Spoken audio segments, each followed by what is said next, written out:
प्रश्नवाली है इसमें 13.3।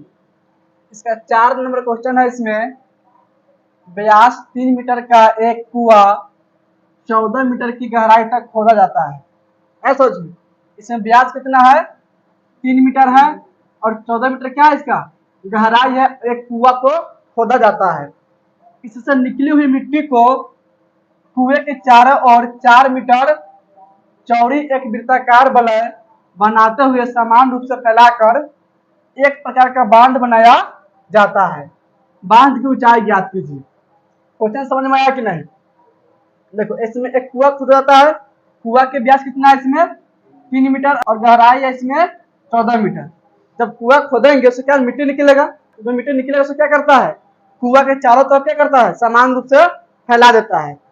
जब मिट्टी फैलाता है उसको ऊंचाई इसमें ज्ञात करना है। देखो, सबसे पहले इसमें आकृति बना लेंगे। ये क्या हो गया, कुआं हो गया। कुआं कैसा होगा, इसमें बेलनाकार कुआं होगा। ऐसा समझ में, कुआं किसमें व्यास दिया हुआ, कितना व्यास है इसका 3 मीटर। त्रिज्या कितना हो जाएगा इसका, आर का मान, कुआं के व्यास कितना है 3 मीटर, तो त्रिज्या कितना हो जाएगा 3 बटा में 2 यानी कितना हो जाएगा 1.5 मीटर। इतना समझ में आया कि नहीं? अब इसमें कुआं का गहराई दिया हुआ है यानी एच का मान, इसमें एच का मान कितना है बोलो तो 14 मीटर। अब देखो, जो इस कुआं खोदेंगे इससे जो मिट्टी निकले उसे क्या करते हैं, कुआं के चारों तरफ क्या करते हैं, फैला देते हैं।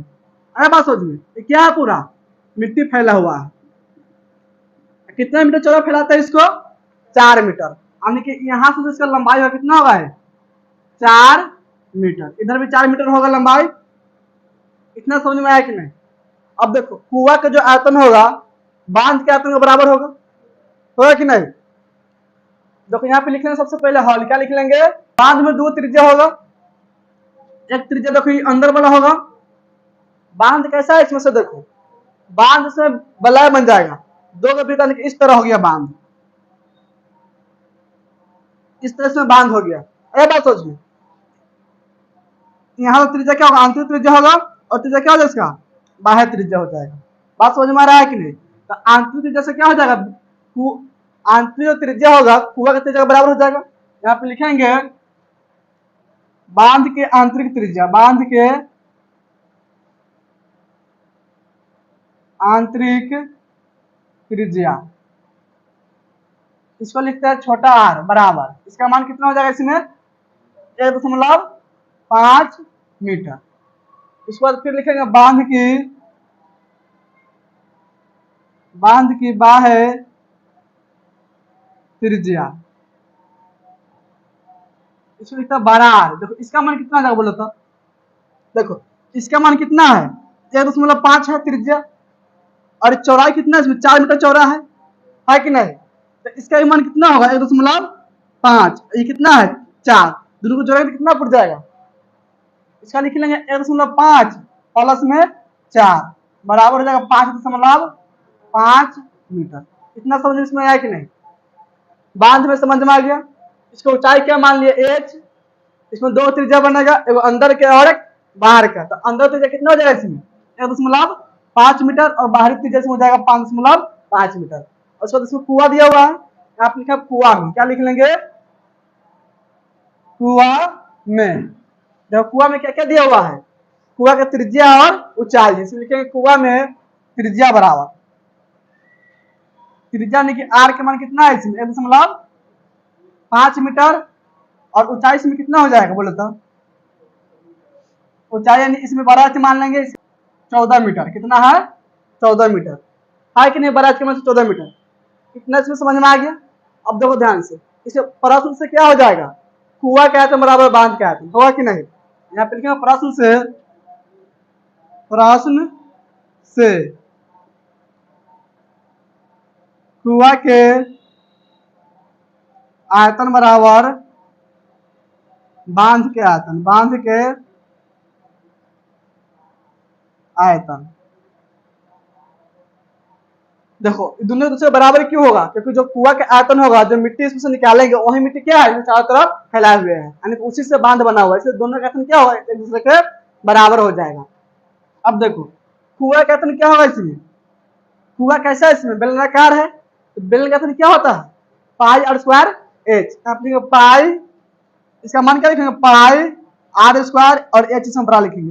फिर कुआ में एच क्या मान है, बड़ा मान हुए बराबर। अब देखो इसमें क्या है, देखो इसके बाद इसमें है बांध के आयतन। बांध इस तरह होगा बड़ा का है कि नहीं, इसके आयतन कैसे निकालेंगे, तो इसका क्षेत्रफल क्या होगा, क्षेत्रफल में ऊंचाई से गुना कर दो तो आयतन निकल जाएगा। देखो इसका क्षेत्रफल कैसे निकालेंगे, इसमें दो वृत्त है, एक बड़ा वृत्त है यानी पाई आर स्क्वायर माइनस में पाई आर स्क्वायर, क्या निकल जाएगा, इसका क्षेत्रफल निकल जाएगा। इसमें से कॉमन कर लेंगे पाई, इसमें क्या बचेगा आर स्क्वायर माइनस में आर स्क्वायर, ये हो गया क्षेत्रफल। क्या हो गया क्षेत्रफल। इसमें अगर हम ऊंचाई से गुना करते हैं तो क्या बन जाएगा, आयतन बन जाएगा। यानी कि इसको हम लिख सकते हैं आयतन, बांध के आयतन को पाई आर स्क्वायर माइनस में आर स्क्वायर इंटू में एच लिख सकते हैं। इतना समझ में आया कि नहीं। अब देखो इसमें पाई से पाई कट जाएगा। देखो इसमें छोटा आर का मान कितना है 1.5, इसको जब क्या लिख लेंगे 1.5 के स्क्वायर, फिर गुना में बड़ा का मान कितना है इसमें 14 तो लिख लेंगे 14, फिर लिखेंगे बराबर आर स्क्वायर माइनस में आर स्क्वायर है। देखो बड़ा आर का मान कितना है इसमें, बड़ा आर के मान 5.5, इसे क्या लिखेंगे 5.5 का स्क्वायर माइनस में छोटा आर कितना है इसमें 1.5 का स्क्वायर, गुना में क्या हो जाएगा इसमें छोटा एच, इसका मान पता है नहीं ना है, इसको लिख लेंगे एच। 1.5 स्क्वायर है यानी कि 15 स्क्वायर कितना होता है 225, इसका स्क्वायर कितना हो जाएगा 2.25, फिर लिखना गुना में 14 बराबर। अब देखो 5.5 स्क्वायर कितना होगा यानी कि 55 का स्क्वायर कितना होता है 3025, इससे गुना करें तो कितना आ जाएगा 30.25, फिर लिख लेंगे घटाव का चिन्ह है कि नहीं, घटाव का चिन्ह। फिर 1.5 स्क्वायर यानी कि 15 का स्क्वायर 225 यानी कि 2.25 ब्रैकेट बंद कर देंगे, गुना में लिख लेंगे एच। तो फिर इसको आगे लिखेंगे यहाँ पे अब, और 2.25 गुना में लिखेंगे 14 बराबर। अब देखो 30.25 से घट जाएगा 2.25, कितना बचेगा 30.25 से घटा लेंगे 2.25, इसमें बचेगा 28, कितना बचेगा 28। जैसे में देखो 30 कितना है 25, इसमें से घटा लेंगे 2.25, 5 में से घटाएगा 5 तो 0 बचेगा, 2 में से घटाएगा 2 तो 0, दशमलव सामने सामने, 30 में से घटा 2 तो 28 और दशमलव 0 कोई महत्व नहीं होता, कितना बचेगा 28 होगा। तो यहाँ पे क्या लिख लेंगे 28 गुना में एच। अब देखो इसमें एच का मान निकालना है, यहाँ पे लिखेंगे इसीलिए एच बराबर। देखो 28 गुना में 28 कौन सी में जाएगा बट्टा में जाएगा, यानी कि दोनों गुना है ना, इसको बट्टा में चल जाएगा, उसको लिखेंगे 2.25 गुना में 14 बट्टा में क्या हो जाएगा 28, 14 से कटा 28 का मर्तबे में 2 मर्तबे में 2.25 बट्टा में क्या बचेगा इसमें 2। अब 2 से भाग कर देंगे, 2 एकम 2 दशमलव, फिर 2 एकम 2, 2 दूनी 4, 5 में से 4 से कितना बचेगा 1, दशमलव 0 चलेगा नहीं 10 बन जाएगा, 2 पंचे 10, यानी क्या मर्तबे में कर देगा पूरा पूरा है 1.125 मर्तबे में। नीचे लिखेंगे अतः बांध की ऊंचाई यानी कि h बराबर कितना हो जाएगा इसमें 1.125 मीटर। देखो कितना आंसर है इसका, समझ में आया कि नहीं, नोट करो तो इसको। 5 नंबर क्वेश्चन है, इसमें व्यास 12 सेंटीमीटर और ऊंचाई 15 सेंटीमीटर वाले एक लंबवृत्तीय बेलन के आकार का बर्तन आइसक्रीम से पूरा भरा हुआ है। बेलन के आकृति का एक बर्तन है, उसमें क्या आइसक्रीम भरा हुआ है, और जो बर्तन है उसका व्यास कितना दिया हुआ है इसमें 12 सेंटीमीटर और ऊंचाई इसमें है 15 सेंटीमीटर। फिर इसके बाद इसमें इस आइसक्रीम को ऊंचाई 12 सेंटीमीटर और व्यास 6 सेंटीमीटर वाले शंकु में भरा जाना है, जिनका ऊपरी सिरा अर्धगोलाकार होगा। उन संख्याओं की संख्या ज्ञात कीजिए जो इस आइसक्रीम को भरे जा सकते हैं। इसमें एक बर्तन है, बर्तन कैसा है बेलनाकार है, और उस बर्तन में क्या आइसक्रीम भरा हुआ है, और उस आइसक्रीम में क्या करता है एक शंकु में डालता है। अरे बात सोचिए, शंकु के ऊपर क्या बनता है, अर्धगोलाकार बनता है, तो उस पर कितने शंकु में आइसक्रीम डाल सकते हैं, यानी शंकु की संख्या इसमें याद करना। देखो सबसे पहले इसमें बर्तन डालेंगे आइसक्रीम का। देखो ये क्या हो गया, ये आइसक्रीम का बर्तन है।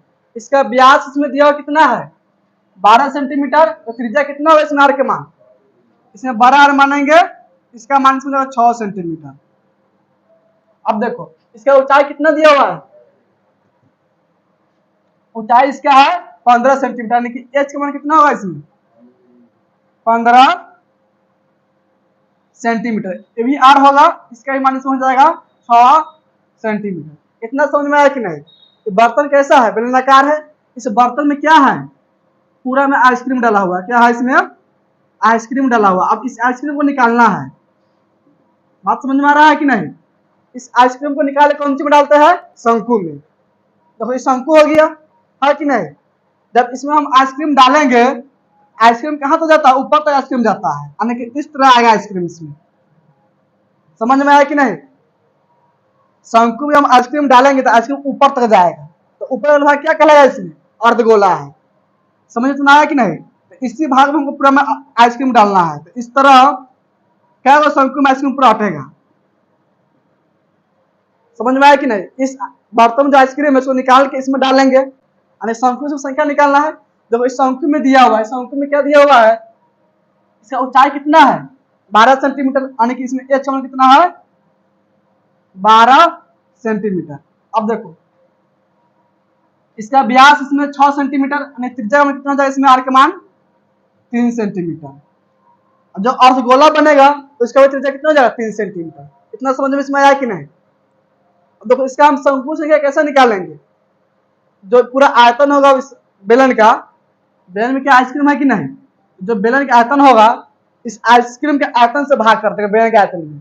अरे बात सुनो, शंकु संख्या इसमें निकल जाएगा। यहाँ पे लिख लेंगे हॉल, सबसे पहले क्या लिखेंगे यहाँ पे हॉल, इसमें लिखेंगे बेलन में, क्या लिख लेंगे बेलन में।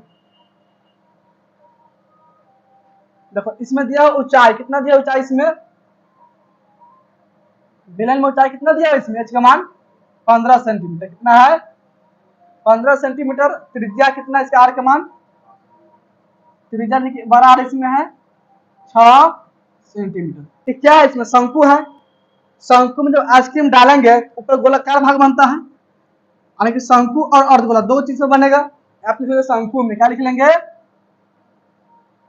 शंकु में ऊंचाई बराबर, इसमें ऊंचाई कितना है, एच का मान कितना है इसमें 12 सेंटीमीटर, और इसका त्रिज्या कितना है, आर का मान 3 सेंटीमीटर। और इसमें क्या बच गया, एक अर्धगोला बच गया। अर्धगोला में सिर्फ त्रिज्या होगा, यहाँ पे लिखेंगे अर्धगोला में, अर्धगोला में। देखो अर्धगोला में त्रिज्या कितना हो जाएगा इसमें, आर का मान, आर का मान इसमें हो जाएगा 3 सेंटीमीटर। इतना समझ में आया कि नहीं।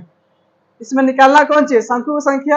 यहाँ पे लिख लेंगे अब शंकु के, यहाँ पे लिख लेंगे अब शंकु की संख्या बराबर। देखो इसका फॉर्मूला क्या बनेगा, पूरा इसमें होगा बेलन, है कि नहीं। तो बेलन के आयतन बटा में शंकु के आयतन लिख सकते हैं। शंकु इसमें दो चीज से मिलकर बना हुआ है, यानी कि इसको हम आइसक्रीम भी लिख सकते हैं। क्या लिख सकते हैं, आइसक्रीम। समझ में आया कि नहीं। यहाँ पे लिख लेंगे बेलन के आयतन, बेलन के आयतन बटा में क्या लिख लेंगे, इसका आयतन। कौन सी है, शंकु और अर्धगोला दोनों जोड़ के बना हुआ है, यानी कि इसको आइसक्रीम। क्या लिख लेंगे, आइसक्रीम। आप लिखेंगे आइसक्रीम के आयतन, आइसक्रीम के आयतन। अब देखो बेलन के आयतन का फॉर्मूला क्या बनेगा इसमें, बेलन के आयतन का फॉर्मूला क्या होता है, पाई आर स्क्वायर एच। यहाँ पे क्या लिखेंगे, पाई आर स्क्वायर। बेलन में आर बड़ा है कि छोटा है, बेलन में आर क्या बड़ा है, तो बड़ा आर स्क्वायर लिखेंगे यहाँ पे। और एच क्या है, बड़ा एच है, तो पाई आर स्क्वायर एच बटा में क्या हो जाएगा, आइसक्रीम का आयतन। आइसक्रीम दो चीज से मिलकर बना हुआ है, इस पर से नीचे क्या होगा, शंकु है, इस पर से ऊपर अर्धगोला है कि नहीं। तो शंकु आयतन क्या होता है, 1/3 पाई आर स्क्वायर एच। इसमें सब छोटा होगा, प्लस में क्या हो जाएगा अर्धगोला का आयतन, अर्धगोला का वजन क्या होता है? 2/3 पाई आर क्यूब। इतना समझ में इसमें आया कि नहीं? शंकु जब संख्या निकालेंगे तो पूरा बेलन का आयतन हो जाएगा। बेलन का आयतन किससे भाग कर देंगे? आइसक्रीम के आयतन से भाग कर देंगे तो शंकु इसमें निकल जाएगा। समझ में आया कि नहीं? अब देखो इसको लिखेंगे बराबर पाई गुना में बड़ा आर का मान कितना देखो तो इसमें 6 है, तो हम क्या लिखेंगे 6 के स्क्वायर, फिर लिख लेंगे गुना में बड़ा आर का मान कितना है इसमें 15, तो लिख लेंगे 15। देखो बट्टा में निकलेंगे इसमें, इस दोनों में से कॉमन क्या मिलेगा? 1/3 पाई आर स्क्वायर कॉमन मिल जाएगा इसमें, इससे कॉमन कर लेंगे 1/3 पाई आर स्क्वायर इंटू में। देखो इसमें क्या बचेगा? एच बचेगा, छोटा एच प्लस इसमें क्या बचेगा 2 गुना में एक आर बच जाएगा। इसमें आर क्यों है कि नहीं? आर स्क्वायर कॉमन किया है और इसमें एक आर बचेगा। इतना समझ इसमें आया कि नहीं? देखो इसमें पाई से पाई कट जाएगा, यहाँ पे इसमें बराबर और बट्टा का चिन्ह देंगे। अब देखो ऊपर में क्या बचा 6 के स्क्वायर यानी 6 गुना 6 से क्या लिख लेंगे 6 गुना में 6 गुना में फिर कितना है 15 है, तो लिख लेंगे 15।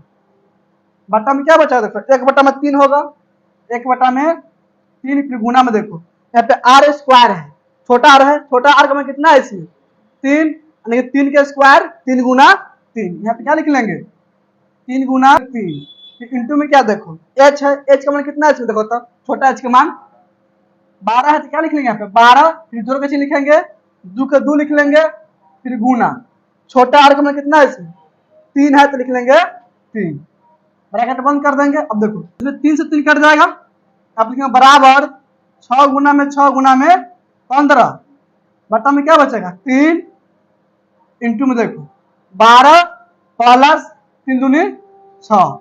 अब देखो इस 3 से 6 कट जाएगा क्या मरते में 2 मरते में कटेगा, यहाँ पे फिर बराबर 2 गुना में 6 गुना में 15, बट्टा में क्या हो जाएगा 12 6 18। अब देखो इसमें 6 से कट जाएगा 18 क्या मरते में 3 मरते में, अब 3 से कट जाएगा 15 5 मरते में। इतना समझ में आया कि नहीं? इसमें क्या बचा ऊपर में? अब 2 गुना में 5 2 5 10 बराबर क्या लिख लेंगे 10, यही इसका आंसर हो जाएगा 10 शंकुओं की संख्या। शंकु की संख्या इसमें कितना हो जाएगा 10। नीचे में लिखना अतः शंकु की संख्या बराबर 10। देखो तो इसका आंसर 10 दिया हुआ है, आ गया समझ में? नोट कर लो इसको। 5 सेंटीमीटर वाला एक घनाभ बनाने के लिए 1.75 सेंटीमीटर व्यास और 2 मिलीमीटर मोटाई वाले कितने चांदी के सिक्कों को पिघलाना पड़ेगा? समझ में इतना बात आया कि नहीं? इसमें क्या पूछ रहा है? चांदी के सिक्कों की संख्या पूछ रहा है, ऐसा समझ में। यानी कि इसमें बनाना क्या है? एक घना बनाना है जिसका इसमें लंबाई चौड़ाई ऊंचाई दिया हुआ है। बनाना किससे है? तो चांदी के सिक्कों से। क्या वो चांदी सिक्का पिघलाएंगे कि घनाभ बन जाएगा? देखो सबसे पहले आकृति बना लेंगे। क्या हो गया? घनाभ हो गया। इसे क्या बोलेंगे? घनाभ। इसमें लंबाई चौड़ाई ऊंचाई दिया हुआ है। लंबाई से कितना है 5, देखो इसका लंबाई है 5.5 सेंटीमीटर, इसका ऊंचाई है 10 सेंटीमीटर और चौड़ाई इसका है 3.5 सेंटीमीटर। इतना समझ में आया कि नहीं? अब देखो चांदी का सिक्का है, आकृति कैसा बनेगा उसका? वो बेलन की आकृति बनेगा। किस आकृति बनेगा? बेलन की आकृति, क्योंकि उसमें मोटाई होता है, ऐसा समझ में। तो चांदी के सिक्का में दिया हुआ है 1.75 सेंटीमीटर व्यास है। त्रिज्या कितना होगा इसका? आर का मान 1.75 बटा में 2 सेंटीमीटर। इसमें क्या दिया है फिर? मोटाई कितना है इसका? 2 mm। इसका मोटाई कितना है? 2 mm, यानी कि एच का मान इसमें दिया हुआ है 2 mm। मिलीमीटर में है, इसे सेंटीमीटर में लाएंगे तो क्या करेंगे? इसमें 10 से भाग कर देंगे, 2 बट्टा में 10 सेंटीमीटर। इसको लिख सकते हैं 0.2 सेंटीमीटर। अब देखो सबके मात्रा सेंटीमीटर में हो गया। अब यहाँ पे निकालना कौन सी है? चांदी और सिक्के की संख्या। यहाँ पे लिखेंगे सबसे पहले हॉल। क्या लिख लेंगे? हॉल। इसमें लिखेंगे घनाभ में लंबाई यानी कि L बराबर कितना है इसमें 5.5 सेंटीमीटर का चौड़ाई यानी कि बी बराबर 10 सेंटीमीटर का लिख लेंगे ऊंचाई यानी कि एच बराबर 3.5 सेंटीमीटर।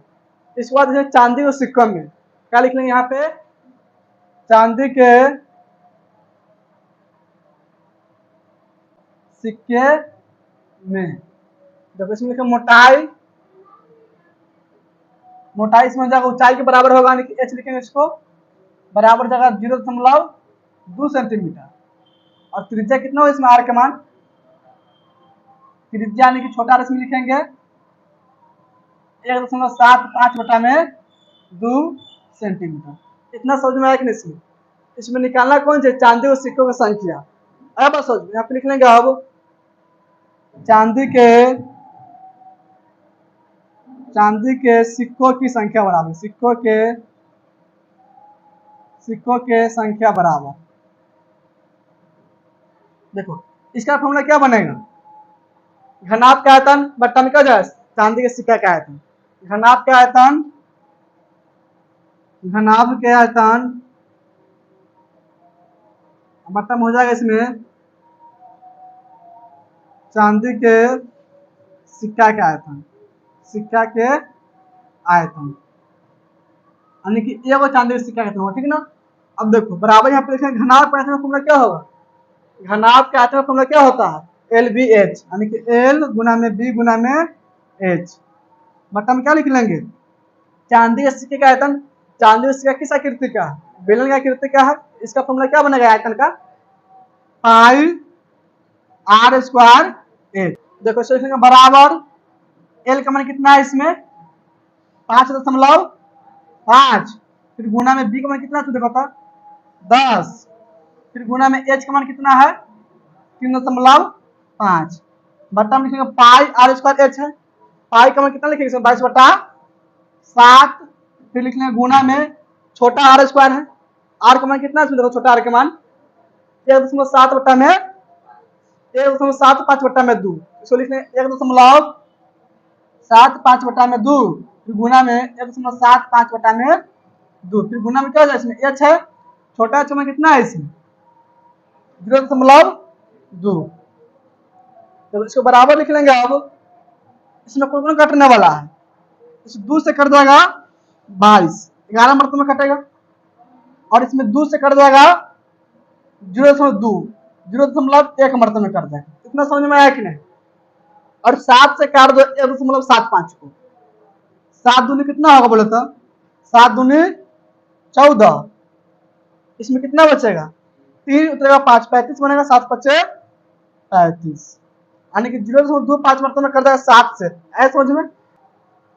देखो इतना समझ में आ गया। इसमें 5.5 से गुना करो 10 में कितना जाएगा, कितना आएगा बोला था 55 आएगा फिर गुना में कितना बचेगा इसमें 3.5 बट्टा में क्या हो जाएगा 11 गुना में हो जाएगा 0.25 फिर गुना में क्या बचेगा इसमें 1.75 फिर गुना बचेगा 0.1। अब देखो इसमें 11 से कटेगा 55 5 मरतबे में, इसको क्या लिखेंगे देखो लिखेंगे बराबर 5 गुना में यहाँ पे क्या है 3.5 है, इसमें दशमलव हटा दें कितना आएगा कितना जगह है 35 बटा में 10।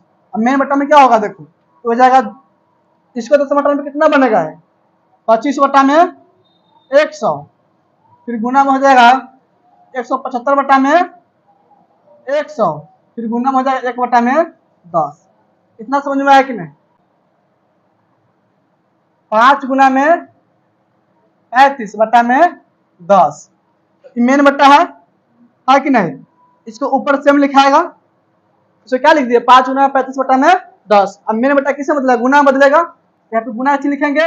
अब इस संख्या पलट जाएगा, जो नीचे है ना कहाँ जाएगा ऊपर जाएगा, ऊपर वाला नीचे आएगा यानी कि इसमें हो जाएगा 100 गुना में 100 फिर गुना में 10 बट्टा में क्या बचेगा इसमें 25 गुना में 175 कितना बचेगा 25 गुना में 175। अब देखो इसे 10 से कट जाएगा 10 5 से कटेगा 25 का मर्तन है, 5 मर्तन है, और इस 5 से कट जाएगा 35, 7 मर्तन है, 7 से काट दो 175 रुपये, 7 से क्या मर्तन कटेगा है, 7 दूनी 14, इसमें बचेगा 3, उतरेगा 5 35, 7 बचे 35, क्या मर्तन कट जाएगा 25 मर्तन है, 25 से काट दो किसको 100 की, क्या मर्तन कट जाएगा सब बोलो तो 25 चौका 100, इसमें क्या बच गया गुना में 100, इसे गुना करने में कितना जाएगा 400, कितना जाएगा 400, यही इसका आंसर होगा। यानी कितना चांदी का सिक्का होगा इसमें 400 रुपये पिघलाएंगे तो घना बन जाएगा।